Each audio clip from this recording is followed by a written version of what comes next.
Hi guys, my friends from Singapore. I'm coming to Singapore tomorrow on 17th of September, and we are organizing an event called Northeast Festival. There, I'm Zubin Garg from Bollywood in Assam and Northeast, and I'll be coming to join you, and I invite you, all of you, to join us for this cultural event. It's not only culture, it's a traditional event from Northeast. We organize in different places, and this time we're doing it in Suntec City, Singapore. So all are invited. See you there. Hello everyone, welcome back to my channel. আমি রিয়াঙ্কা নিয়ে চলে এসেছি আর একটি নতুন video নিয়ে। আমার এই ভিডিওতে তোমাদের সকলকে জানাই ওয়েলকাম ও ভালোবাসা।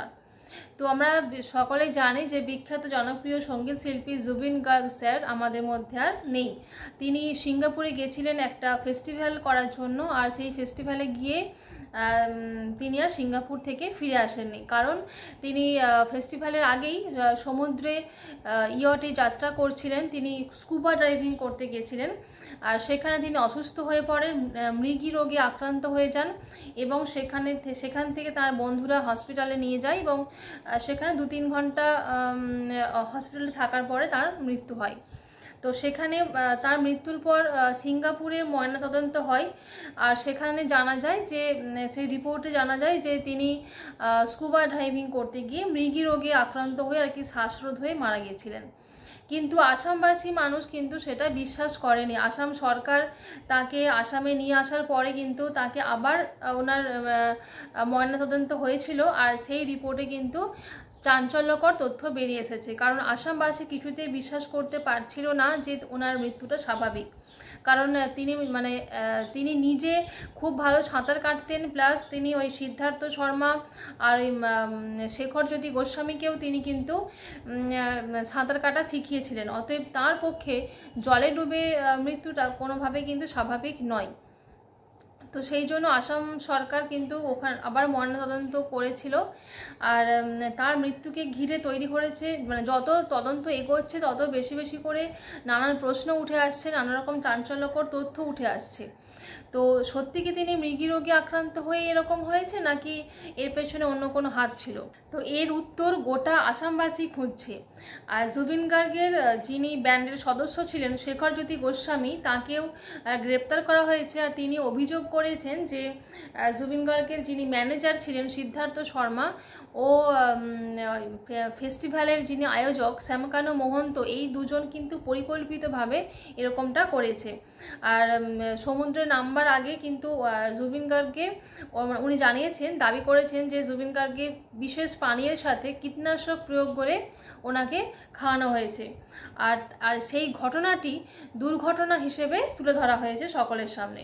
জ্যোতি গোস্বামী তদন্তকারীদের জানিয়েছেন যে জুবিন গার্গের মৃত্যুর আগে ও পরে ওই সিদ্ধার্থ শর্মা আর শ্যামকানু মহন্তের আচরণ ছিল সন্দেহজনক। আর এমনকি সিদ্ধার্থ শর্মা ওই ইয়টের নাবিকের কাছ থেকে জোর করে ইয়টের নিয়ন্ত্রণ তিনি নিজে নিয়েছিলেন, যার ফলে মাঝ সমুদ্রে গিয়ে কিন্তু ইয়টটা প্রায় বিপজ্জনক অবস্থায় চলে গেছিল। আর গোস্বামীর কথা অনুযায়ী জুবিন গার্গ যখন শ্বাসকষ্ট হচ্ছিল, তখন কিন্তু ওই সিদ্ধার্থ শর্মাকে বলতে শোনা যায় যে যাবো দে। সেই ভিডিওটাও কিন্তু আমরা অনেকেই দেখেছি, তোমরাও অনেকেই দেখে থাকবে, যে উনি কিন্তু এই কথাটা বলেছিলেন যাবো দে, মানে যেতে দে।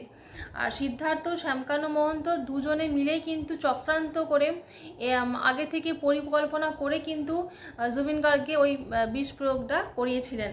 আর এমনকি গোস্বামী জানান যে সিদ্ধার্থ শর্মা ওনাকে নির্দেশ দিয়েছিলেন যে ইয়টের কোনো ভিডিও যেন বাইরে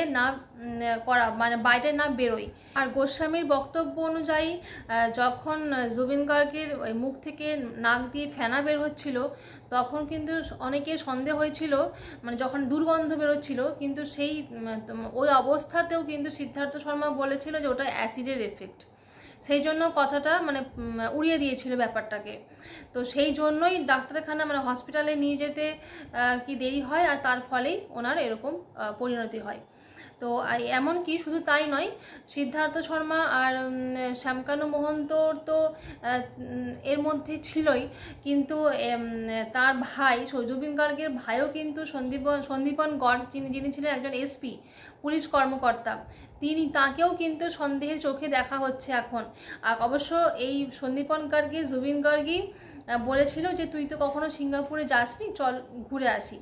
কিন্তু কথা হচ্ছে আমরা ভিডিওর মাধ্যমে দেখেছি যে যখন ওই জুবিন গার্গ হচ্ছে যখন উঠছিল, ওঠার চেষ্টা করছিলেন, তখন কিন্তু তার পেছনে সফর করছিলেন ওই সন্দীপন গার্গ। তো সেই অবস্থায় ওই জুবিন গার্গের যখন শ্বাসকষ্ট হচ্ছিল, যার এরকম শারীরিক কষ্ট হচ্ছিল, তখন ওই অবস্থা দেখেও ওই সন্দীপন গার্গ কেন কোনো স্টেপ নেয়নি, কেন তাকে ওঠানোর চেষ্টা করেনি? একজন এসপি হয়ে, একজন পুলিশ কর্মকর্তা হয়ে এবং জুবিন গার্গের ভাই হওয়া সত্ত্বেও কেন এতদিনেও একটা এফআইআর করেনি, বা এতদিন বরাবর কেন চুপ থেকেছেন? তো এই নিয়েও অনেকের মনে সন্দেহ জাগছে, অনেকের মনে প্রশ্ন জাগছে। সেই জন্য ওনাকে 4 বার ধরে কিন্তু মানে পুলিশের হেফাজতে নিয়ে, এসআইটিতে নিয়ে আর কি ওনাকে অনেক কিছু ইন্টারোগেশন করা হয়েছে। আর 5 বারের বেলায় যখন ওনাকে ইন্টারোগেশন করার জন্য নেওয়া হয় এসআইটিতে, তখন কিন্তু ওনাকে গ্রেপ্তার করা হয়। তো এখনো পর্যন্ত মোট 5 জন গ্রেপ্তার করা হয়েছে। 5 জনকে, সিদ্ধার্থ শর্মা, শ্যামকানু মহন্ত, আর সন্দীপন গার্গ তার জুবিন গার্গের ভাই 3 জন, আর হচ্ছে ওই শেখরজ্যোতি গোস্বামী যিনি ওই ব্যান্ডের সদস্য ছিলেন, আর ছিলেন জুবিন গার্গের সহগায়িকা। এই 5 জনকে পুলিশ হেফাজতে নেওয়া হয়েছে। তো এখনও খতিয়ে দেখা হচ্ছে ওনার মৃত্যুটা স্বাভাবিক নাকি অস্বাভাবিক। তদন্ত যত এগোচ্ছে নানা রকম প্রশ্ন উঠছে, নানা রকম চাঞ্চল্যকর তথ্য বেরিয়ে আসছে। তো তদন্ত চলছে জোরদার, আর সময়ই বলে দেবে এর উত্তর। আর জুবিন গার্গের স্ত্রী গরিমা সাইকিয়া গার্গ তিনি ভীষণভাবে দাবি করছেন যে এই মৃত্যুটা কিন্তু স্বাভাবিক নাও হতে পারে।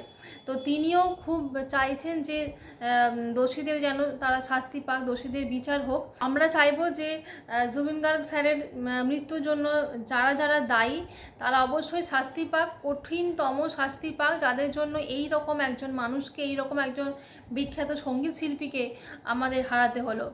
তো জুবিন গার্গ স্যারের আত্মার শান্তি কামনা করি।